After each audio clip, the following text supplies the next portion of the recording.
Welcome to Revive Ministries Podcast. This marks a new year, and also just new questions, maybe new ideas, maybe new pursuits. A lot of times there's resolutions that we may be thinking of. A lot of times we may be thinking of, how did I get through 2023? I think a lot of us kind of look at this time as a time of reflection. There's always this huge emphasis at the time when we think about how we may have done things better, or even if we could have done things even slower. A lot of times there might be, a lot of self-care ideas. I'm going to lose weight. I'm going to start running. I'm going to start being better this year. There's an emphasis. There's a clean slate, tabula rasa. A lot of things that may come to mind. A lot of mistakes may seem that with a new year, maybe new opportunities. Sometimes the new year may be seen differently as we reframe. We just got through the holidays. We may think, well, what do I have now? Sometimes there'll be life events in someone's life, and we realize that things are a little bit quieter. The quiet is too loud, per se. And like I said, sometimes we may be just wanting to change things for a little bit better. I like to, this month is also on January 11th, Human Trafficking Awareness Day. It's a reminder of the horrible implications that human trafficking has around the world, and just remembering those who have been affected. Today I will be beginning the topic and sharing my insight and experience in this topic just as a fellow human being. Nothing more, just someone who understands that some of these things take time to reflect and to kind of iron out. At the same time, I do encourage you, if you are in crisis, in the United States, please find help. Ideally, if you're in crisis in the States, call 988, and it's a crisis lifeline. But wherever you are around the world, I do encourage you to find what resources are out there. There is a quote, and I use this even when I'm by myself, especially when I'm by myself, just to kind of get us, get the thought of what this topic of what next may be. Christine Butler said, be a reflection of what you like to receive. If you want to love, give love. If you want truth, be truthful. What you give out will always return. I think sometimes when I think of this is, to push it further is, sometimes it's encouraging to know that certain attitudes, certain ways we conduct ourselves kind of attract a certain same kind of responses back. And when I hear this quote, I kind of remind myself of being not only present with what's going on. It may seem so hard what you're going through, but at the same time, remember that don't remember those moments. So when you are doing, or you're a little bit more impatient, you're out about, especially as busy as this world is, that you're a little bit more patient for those who may be struggling out there. And also in the interim, you kind of ask yourself, what is the point of getting so upset? And I think a couple months ago, in some of the themes in the later part of 2023, we discussed the idea of just being nicer to the people who are waiting you at the restaurant. You might have a hard work week, or things might have happened, but those people don't know what you have gone through. or wherever you are. Healthcare is sometimes very much understaffed, and a lot of times there's a lot of communication barriers that may prevent and may escalate some of those situations. But um, it tends to be good practice to not, fight fire with fire when it comes to these hectic. Sometimes it's good to step back from my experience and to reflect. But like all these habits, like anything, new resolutions, kind of. If we were able to keep all our resolutions, would there be a time when we didn't have one? This is an interesting concept. The fact that the resolutions are kind of a cornerstone make believe that it doesn't always work out the way we would like.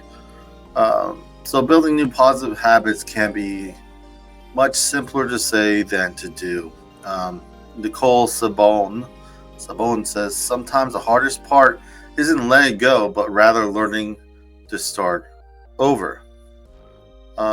Letting go is hard enough, but when you feel that everything you worked for or what you have been doing for several years is no longer going to work, it can be overwhelming when you have to make a paradigm shift of how you work, how you dress.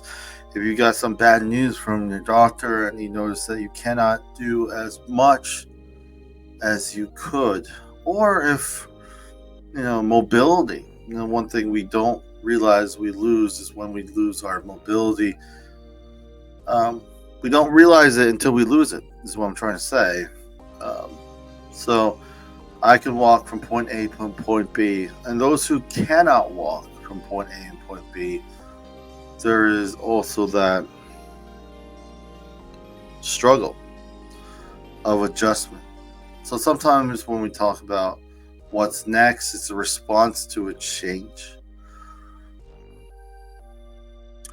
One of the questions I was prompted to ask, and some of the guests who will be coming later this month, is why, it reads here, why do I, it'll be you, why do I feel sometimes it's hard for us to start over, even if previously it was unhealthy for us? Well, the familiar, the toxic comfort. I think, at least I can only speak for myself. Even some of the most toxic and self-sabotaging things in someone's life can be comforting because it's familiarity. Unfortunately, guilt and shame and the fear, just like Nicole Sabone, the overwhelming idea of starting over. But when you hear this quote, it also kind of means that there's some sort of measurement she's going by. The reaction of it being hard, of it's harder. Sometimes the hardest part isn't letting go, but rather learning to start over, which implies that it will take time. I say this because when I say "How are you?" around the world, or a lot of times those circles that I am in, a lot of the responses are busy. If we kind of look at what the question was, I wasn't asking if you were busy, but you felt compelled to tell me you were busy, which makes me believe that a lot of times we don't really give us enough time. We're not kind enough to ourselves to give ourselves time, which creates an unsolvable problem. I wanted to change a habit, an idea, a thought, a practice, but we don't give ourselves a essential amount of time. And sometimes we don't give us time because we feel that we shouldn't be still struggling with this. But this problem has been a problem for several years, even decades. So on paper, if we were to put ourselves backwards and kind of look at it from a little distance, it doesn't make sense that it would fix itself that quickly. Just like how the new year resolutions keep becoming more of a cornerstone. There's also this kind of slight indication that a lot of us will not be able to resolve them. But we still say them like we have how you say uh, goldfish memory of forgetting what just happened a couple seconds ago. So why do I feel it's sometimes hard for us to start over? Because of the the, the degree of urgency that we feel it needs to be completed by, and that can be overwhelming, at least, and can actually discourage us from even trying. We can be apathetic. We can decide to ourselves, well, I have so many other priorities, and we may lessen the value of this problem, which can grow in time. And the next part I wanted to ask, um, will open up is what habits have I seen that has been helpful to start over and what has not? What I have personally found was just slowing down. Um, Sometimes I go through the degrees of why. Well, you probably remember um, if you yourself received the question or if you were the one giving the question.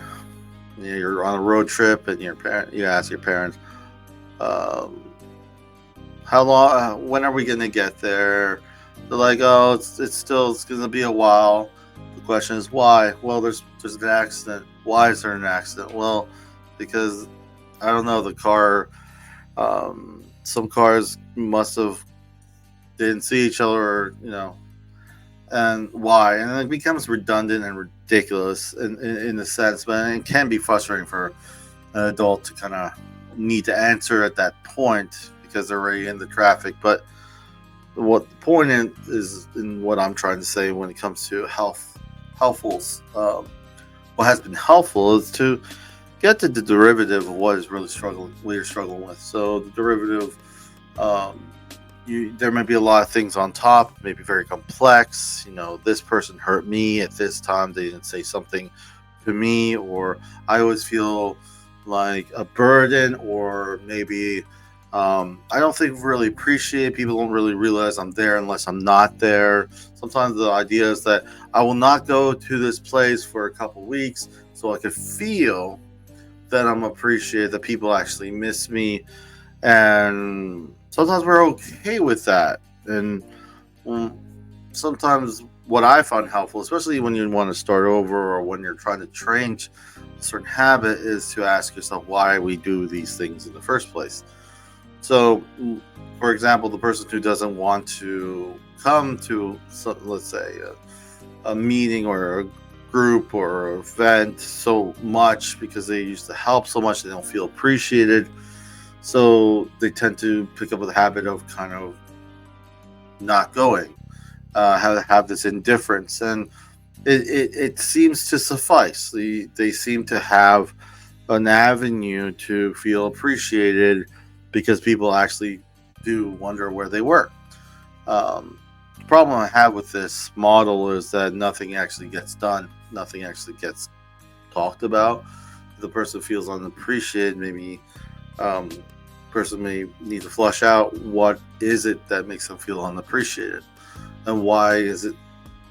And if it is something that they feel unappreciated, is there someone they could talk to? And who would that be? And maybe setting up a time to talk with that person and seeing if maybe my expectations or the person's expectations of what they expect to receive may be a little bit skewed. And if it isn't, or just maybe you weren't appreciated, maybe if it matters to you in that level, then maybe the idea is how much of this will impact, and will this end up causing you to leave the whole organization, group, or club, or church altogether, unless you systematically avoid the problem to receive the amount of appreciation. It's very convoluted what I'm saying, but at the end of the day, the person really felt that no one appreciated, but instead of confronting it, the person avoided to prolong the avoidance. This is definitely on the latter. This is what does not usually see help. Sometimes what I see help is having those uncomfortable conversations. Um, I don't like this. This makes me feel bad. Makes me feel unappreciated, and I feel this may not be sustainable. I may need to pull back, and all those things may be justified. Maybe the person does pull back and may be helpful. Maybe the person reframes. Maybe the person's overdoing it. Maybe the concentration and focus may be somewhere else. Until you ask yourself why you do the things you do, it does kind of get stuck. And for me, when it comes to habits, from my own personal experience, I think that's having those conversations that are uncomfortable. Communication is uncomfortable. Um, Even if you're charismatic, even if you're extrovert, it is still uncomfortable. Um, and it's something that, at least from what I find, needs to be practiced. Lao Tzu um, says this. He says, "When I let go of what I am, because what I might be, when I let go of what I have, I receive what I need." So there's kind of this ebb and flow. When I let go of what I am, I become what I might be. So instead of getting stuck on um, where I'm at this given moment, it allows the ability to maybe see things or act or make habits or changes more effectively. When I let go of what I have, I receive what I need. So if I'm so stuck on what I have and what I need to maintain, it can be in the way at times of what the person may need. So this is kind of reflecting the dualistic kind of ebb of two extremes. I do feel when I hear this quote, it has some wisdom. It has some wisdom to it. A lot of times the things that we worry we're going to lose, we end up losing, and it's not because of effort. I know that a lot of people put, even myself, I don't want to disappoint. And sometimes when the focus is on the reaction of someone else, I do find it becoming less effective, because it becomes more of a, how can I answer correctly rather than understand and become. The understanding part kind of gets overlooked, and it kind of piggybacks with just going a little deeper when it comes to what may be helpful in starting over, what may be helpful to making a change or a shift in how you see things. Question I was going to ask, that I want to put on the table is, what has been a drive and motivation to get up and keep going despite the setbacks? I think just constantly reflecting and taking the time to reflect. Having those long conversations with your friends or with yourself, spouse, whoever is in the context of what is going on. I tend to feel like not to generalize. Generalizing doesn't help. So if I look at a situation, I'm struggling. I had one vision of my life right after high school, maybe after military, but I feel stuck. I'm on disability, and I just don't feel I'm getting anywhere. I'm gaining weight. I don't feel like myself. I don't like going to any family gatherings. I feel stuck. So that's a lot. So what can you change at this moment? Well, I'd like to get better. Okay. Well, what can you do to get better? Well, maybe I can go to, I'll try medicine. Well, okay, medicine gets seen a mental health provider. The medicine may not fix all your symptoms. Yeah, but I just need to get this over with. This has been going on for so long. How long has it? Well, it's been a year, and I just this isn't how it should be.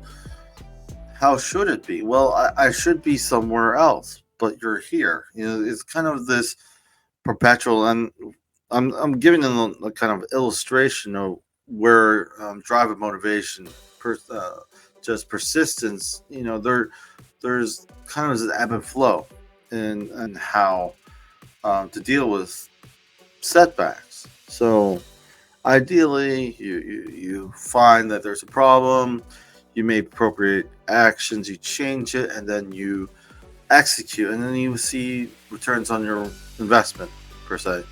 However, it doesn't always work that way, and even if it does in the beginning, the world changes, you change. So adaptability is usually what I find help me maintain my drive and motivation. Um, and priorities do change. What is important now may not be as important later. Um, Being kinder to oneself. Um, yeah, priorities do shift. Um, and some of those priorities do shift, happen sometimes surrounding a life event, someone who you lost in your life, or just maybe in the retrospect of someone who just feels stuck. Eventually, the question is to flight, or you know, to how do I address this? So the scenario I gave, the person goes to get medication. It's a terrible situation. A year goes by. He feels more lethargic. He doesn't feel well. He doesn't feel like he looks well. He just doesn't like who he is anymore.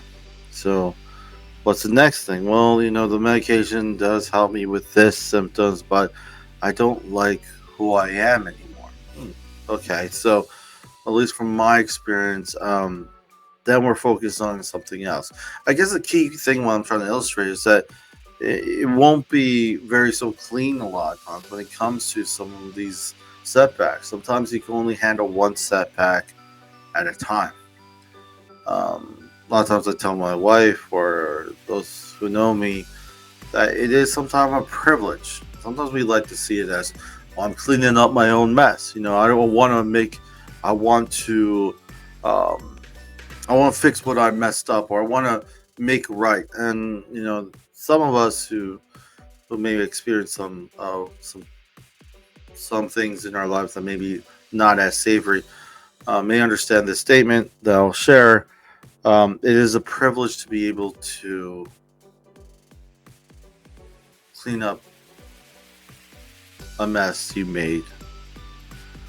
It's a privilege to, let me say it differently, to solve a problem, to have some resolution of something that you've been struggling with. But a lot of times, problems take time. And that's where I'm getting at. At least and if you're able to recognize it, at least from my experience, drive and motivation can get burnt out. But with the steady monitoring of what that looks like and what that looks like forward. So, despite the setbacks, despite this is not working as well, you begin to realize that, hey, this isn't working as well. I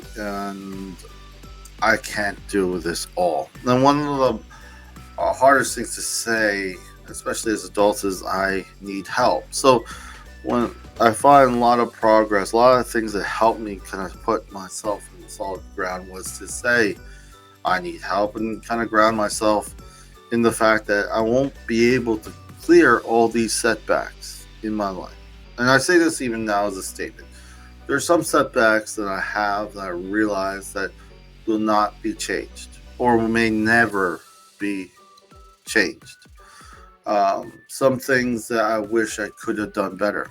And some will relate to this, especially those who have lost someone. Some things you wish you didn't say. Some things, some words you wish you didn't use. Um, So, in the retrospective, if someone passes away, a family member, there's no way to resolve in this plane of existence maybe what you've said. But what we do have is that person's character and who they are to us. Um, it is a privilege to be able to right someone's wrongs. If you made a mistake, sometimes it will take time. If you're kind enough to realize that, patient enough, sometimes you can monitor your drive and motivation to get through some of these rough setbacks. What has been a lesson I learned when it comes to discovering what's next and starting over? Um, don't leave anything, like, let it sit, but also don't automatically say no to something right away. Sometimes um, we're like, okay, I could do all this, but not that. Well, maybe you don't want to change that. Maybe that is something that you think helps you. Uh, you know, for instance, you see this a lot in people who are struggling with substances. Let's just say generalized. They're no longer using methamphetamines. They're no longer using opioids. Um, and maybe they're taking methadone treatment. Um, and it doesn't even have to be that. It could be, I don't know, alcoholism runs deep in the family. I no longer drink. But at the same time, what I've learned is understanding that you know that space that you used to do those substances, that space that you used to consume most of your life and how you thought and what was important. Filling that with positive things can be a task, and sometimes habits arise. Maybe not as bad. Maybe it's just smoking cigarettes. In your mind, it's not as bad. Some people's mind, through reframing, it's horrible to smoke. But one thing, the lie we sometimes tell ourselves, especially I've seen this when I was serving the military, even myself, is I feel I do my best work under the guise of nicotine. So, not to say, I just did a lot of work, when I in the military under, using nicotine. So I'm using the model of nicotine because it is something that is fresh in my mind when it comes to the military and the level of work that one may be experiencing. But when you come out of the military or whatever it is, if you saw combat or not, at the end of the day, you're like, oh, I work better with this substance, or with this smoking. And there's nothing to just point at smoking is used as an illustration. The fact of the matter is, the way you work is because the work ethic or who you are. The smoking is just a habit you picked up along the way. And being one who says this, like, oh yeah, that's just easy to say, but I think a lot of times it could also feel like I feel that I don't eat as much if I smoke, so I keep the weight down, and that has been something that a lot of people do say. But is there a third option? Is there a way to maybe just get healthier? Maybe you may gain some weight, but maybe there's other ways to lose weight besides smoking. So sometimes we create other barriers, even though we make some big steps forward when it comes to starting over. It's being mindful of that.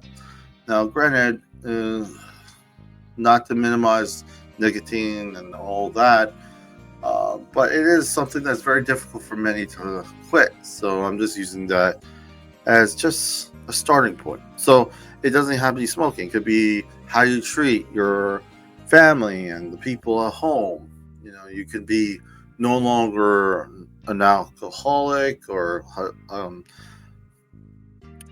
You could be no longer, I wouldn't like to say that, let's say, um, have alcohol issues, maybe a heavy user of alcohol, someone who's addicted to using alcohol.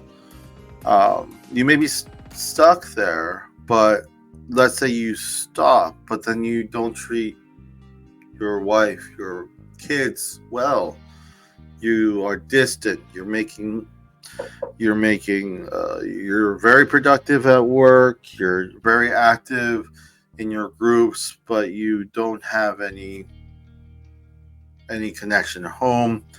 You're marginally frustrated. So in that essence, obviously this is just an illustration.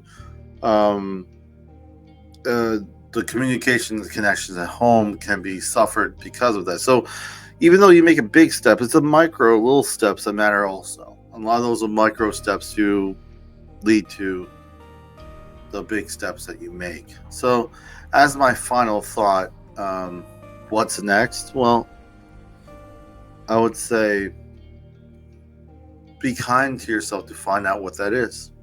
It will take time. It may take more time than you would like.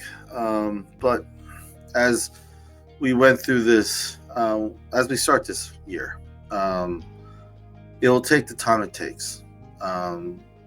Sometimes spilled milk, unfortunately, in life we're not able to clean it up right away. Sometimes it never gets cleaned up.